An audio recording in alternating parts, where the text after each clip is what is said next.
Okay, so we made it to the trailhead here at, where are we, Sand Canyon? Sand Canyon Trailhead. Sand Canyon Trailhead. There's actually two of them. We went to the more western one because that's what was recommended to us. They have RV parking. They do have RV parking right here. Small RV parking. And I wanted to kind of show you guys real quick, Cub has graduated. He is now going in the Osprey carrier that our good friends gave us.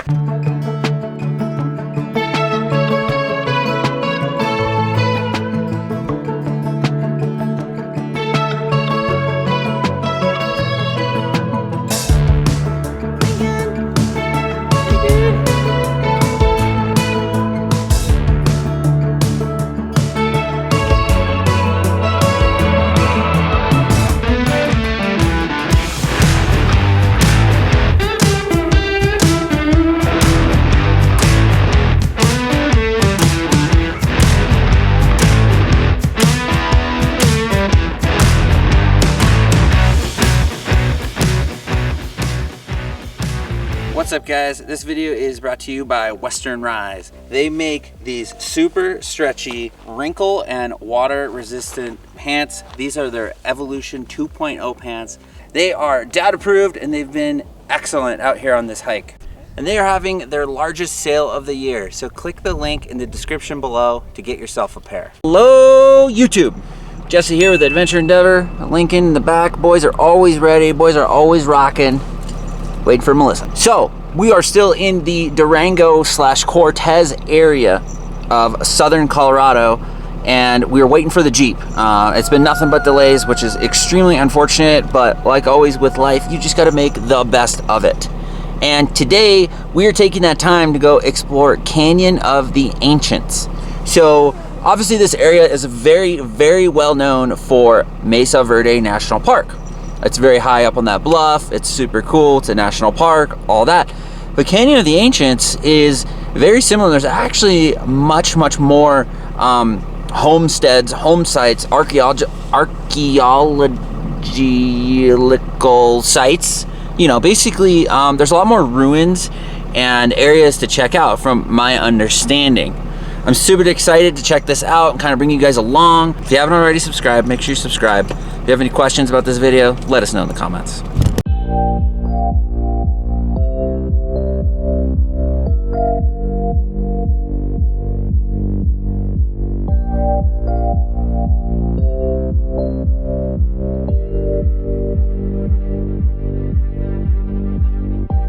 Another night, I fall in your sight. Your new eyes cut sharp like a knife. Take a moment and look all around you. I don't want you caught off guard or alarmed when I come for you. I need you to know that I would never walk away. And we just stopped in at the visitor center to get some information. We got some maps, some suggestions for where to go. We think that we are going to do the 88-mile loop to Lowery Pueblo, Hovenweep, and Sand Canyon Trailhead, but we're going to start at Sand Canyon because we would like to get some hiking done in the earlier part of the day. This place seems really cool. There's over 6,000 archaeological sites. It's like one of the most spread out and largest national monuments, I think, in like the United States. It's insane. Yeah, and the highest density of those archaeological sites Jesse mentioned in one area, which is super cool. It's really cool. So the hike, there's going to be 2 or 3 on the hike, depending on how far we hike, and then the different driving points. One of the driving points is going to be the most intact, and we're going to show you guys all of that, and it's probably going to take us all day. Side note, one of our previous videos, we talked about staying at Goosenecks, and the guy that was helping us is going to Goosenecks, and we explained the whole situation about camping and whatnot. He said it seemed very strange what we experienced. So yeah, we might have to look into that more. He mentioned that maybe we should contact the BLM about that. I don't know if we will, but maybe we should.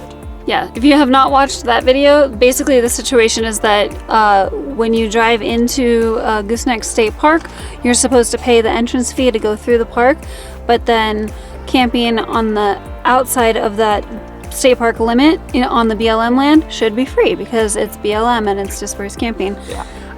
And the person that was working the booth at Gooseneck State Park tried to charge us $10 a night to stay there, but they didn't come out and actually regulate that. Really weird. So really weird. He said he's never heard of anything like that. But side note, this video is about Canyon and the Ancients. Let's go.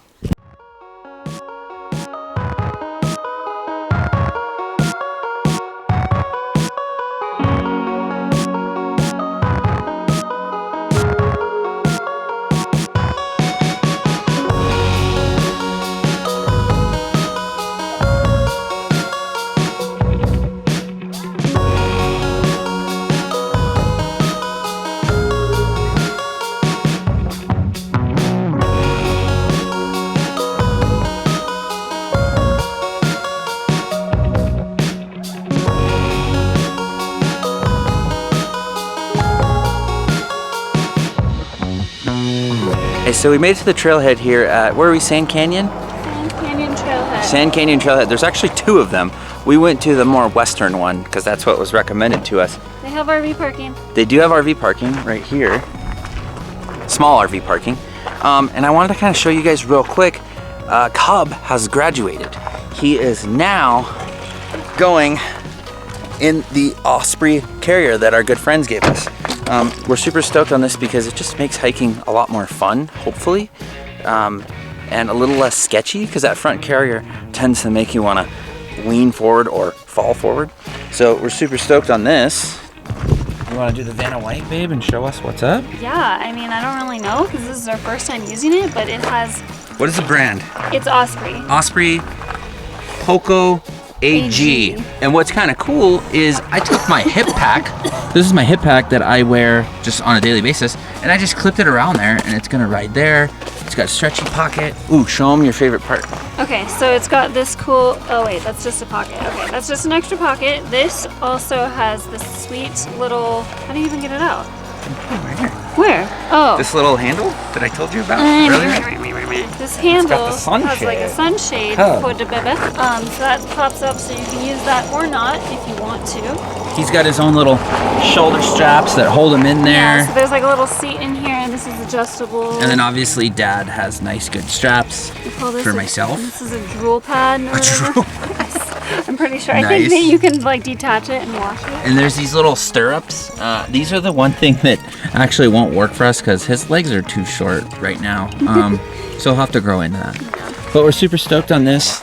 And yeah, we'll link it in the description below, as well as my hip pack, in case you guys are curious. You can attach his toys and his pacifier. Where? Right here. Oh, that's what? I guess so. Perfect. I don't know. That's what it said on the manual, but I don't really see where you're supposed to actually. All right, let's stick him in there. What's nice too is that with the stand, you can install said child while the backpack is just freestanding, which is really nice. Yay! Yay! All right. What do you think, dude? We're gonna go for a walk. Yay! Okay, we gotta step in. Clip in his shoulders. Yay! Hi. He looks chilly. He's shivering. We have a hat. Yeah, we'll put his beanie on. He'll be good. Yeah, once you got your child installed into the seat, then typical backpacking fashion, we backpack a lot. There's one handle here. I like to pull it up and put it to your knee. So lift him up, put it to your knee, stabilize, don't drop your child, and then gently put him on. Easy. But he's pretty light right now, so. Yeah, he's only about 15 pounds right now. What do you think, Lincoln? I like all the shade happening there. That's pretty Mom's money. happy with the shade. I'm pretty stoked about that. Dad's happy that he's not going to be completely drenched in sweat now. Now that there's a whole like mesh. It's like super well system. ventilated for the person that's wearing said backpack. How does he look? He looks good. He's chilling. Cubby! What do you think, dude? Hey, dude! Cool. Let's hit the road.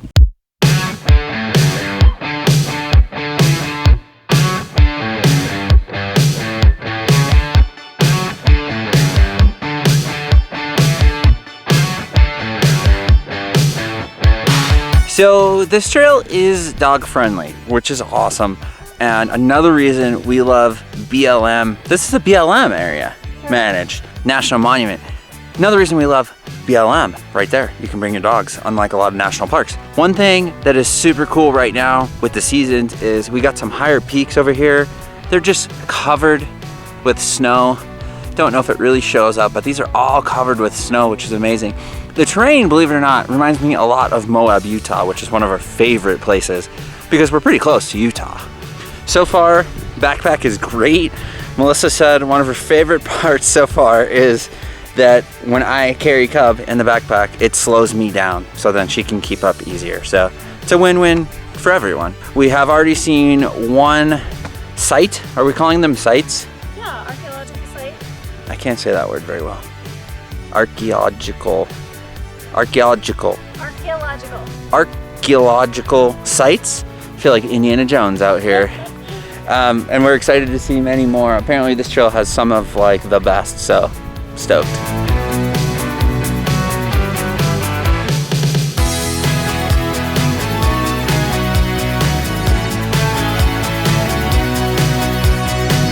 It's not super well marked, but we're pretty sure that this one is Saddlehorn Pueblo, because that looks like a saddlehorn to me. And we think that we've gone about a mile so far on the trail, and Saddlehorn Pueblo is supposed to be a mile in. So it's really interesting. They just like built this little structure out of brick in that cave to protect it from, you know, rain, wind, I think that cold. eventually would turn into an arch. Is that how like it looks like? Eventually that would turn into an arch, yeah, with the sandstone. What do you think, Cub? Lincoln, what do you think? I don't think he cares. He doesn't care. But that's pretty cool. We made it to the 2-mile marker, which conveniently there are these cool palaces right at the 2-mile mark. This one is Double Cliff House, and then there's also a Corncob House right next to it. This is a really good family-friendly hike, a really good turnaround point. Like I said, it's mostly flat. There was a tiny bit of a drop just to get down to this specific section, but mostly flat, nice, beautiful day. Lincoln's sleeping on the job. He's passed out. So now I think we're gonna turn around, head back, and then we're gonna go to some of the driving sites. So Yeah. it'll be a little easier, just kind of drive right up to them, hop out, and stuff like that too.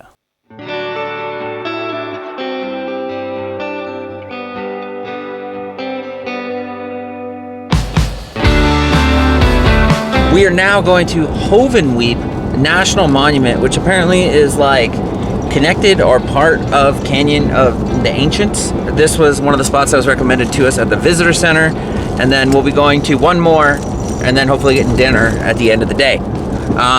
Definitely a long day, a lot of driving. Definitely a full day activity, especially if you're gonna hike. Full day, especially if you're gonna hike. If you were just gonna drive and check out some of the area, you could do a half day, but the hike was awesome. The backpack was absolutely incredible. If you have a child, you definitely need one of those backpack carriers.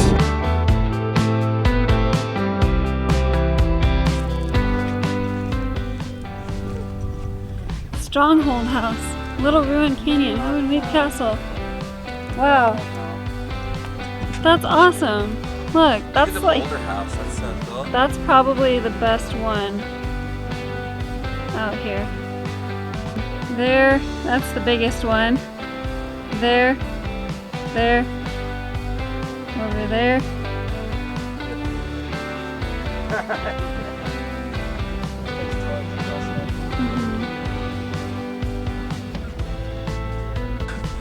So, Hovenweep is freaking sweet.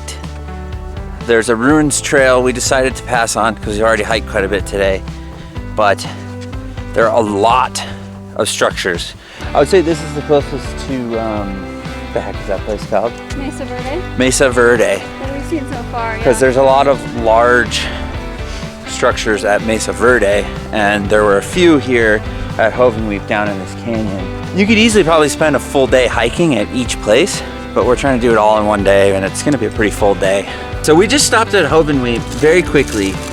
We wish we had more time, but we're gonna run out of time on this day. So in retrospect, now we are learning so you guys can learn from our mistakes. I think that if you're planning on hiking like we did, like 4 miles, you're gonna wanna split this up into 2 days. You could do the hike that we did and maybe Hovenweep, but then now we're trying to go to the Lowry Pueblo. which is about a 40-minute drive from here. They're all kind of 40 minutes apart. And we would have liked to spend more time here at Hovenweep because there's a lot more castles and structures that we weren't able to see due to our time constraints. And we have a little child that takes up a lot of time.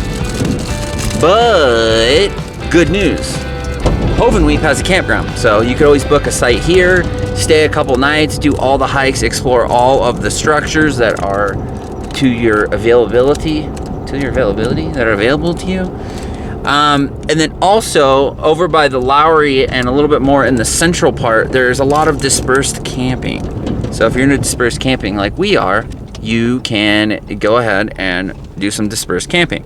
So you could really spend like a long weekend, like a weekend would be perfect in this area to see a lot of the structures, and it's beautiful. There's a lot of great hikes. Also, bring snacks because there is nothing out here, and make sure that you have a full tank of gas because it's extremely remote. There's like no services whatsoever out on this side of all of the points of interest, so keep that in mind. Snacks and fuel, water. Make sure your cub has everything he needs. Ooh, it is getting chilly out here, and we just made it to our last ancient ruins stop of the day. Keep off the walls. Lowery Pueblo. Check it out. You can actually, I guess, you can actually go through it? you can actually walk through it. Seems like it. Yeah, it just says don't touch the walls. This is cool. Wow. Low bridge. How do I get it even under there? I can do it with the hub. Ow. Oh. Come on, Lincoln. It's a dead end though. Oh, it's a dead end? Yeah. Oh, I'm backing out. Okay. Wow. That's cool. So interesting. This one has some sort of roof that they put over it, presumably to preserve it. It's open and there's steps. What the heck? Yeah. Oh my gosh, this is so cool. During lightning storms, stay 3 feet away from metal structures. Oh my gosh. Do not touch any metal. So yeah, I'm guessing they put the top on to help preserve it. Yeah. Wow, this is cool. Wow. Glad we came out here. Come on, come. Oh, this is by far the coolest. Honestly, I don't think we saw one this cool in Mesa Verde because we didn't do the tour in Mesa Verde where you like can go down into them because you had to schedule it in advance, and it was during COVID too. But this is so cool that you can kind of go in them. This is rad. That's a big step there. Oh wow. This is so cool. Oh, okay. Yeah, so they put this here to preserve all this because... Ah! Oh my god. Oh my gosh, calm down, dear. It's a bug. Oh, it was on my face. Oh. Get you too close to me. Growing limbs been known to sting. I am quite unique. So this is so cool. And we're here with little Lincoln. I just can't... What do you think, dude? I just am imagining him when he's learning. I mean, obviously he's learning, but like this is so much better than sitting at a desk all day and opening up a book. This is rad. He's gonna love it. Great kivas are special buildings that were used for community activities, including important ceremonies. Tree ring dates and pottery indicate that this great kiva was a relatively early building at Lowry. It was remodeled many times and used continuously by every succeeding generation. Let's see it on your own. If you never tried. All right, y'all. 45 minutes later, and I finally got our RV mat out. It's a little dirty. Kind of a fail on our part. We left that out thinking it'd be better, but we got so much snow, I don't think it really mattered. The snow itself kept us from tracking mud and dirt into the trailer, but we were just tracking snow in instead. So if you're getting a lot of snow, don't know if it's wise to leave your RV mat out.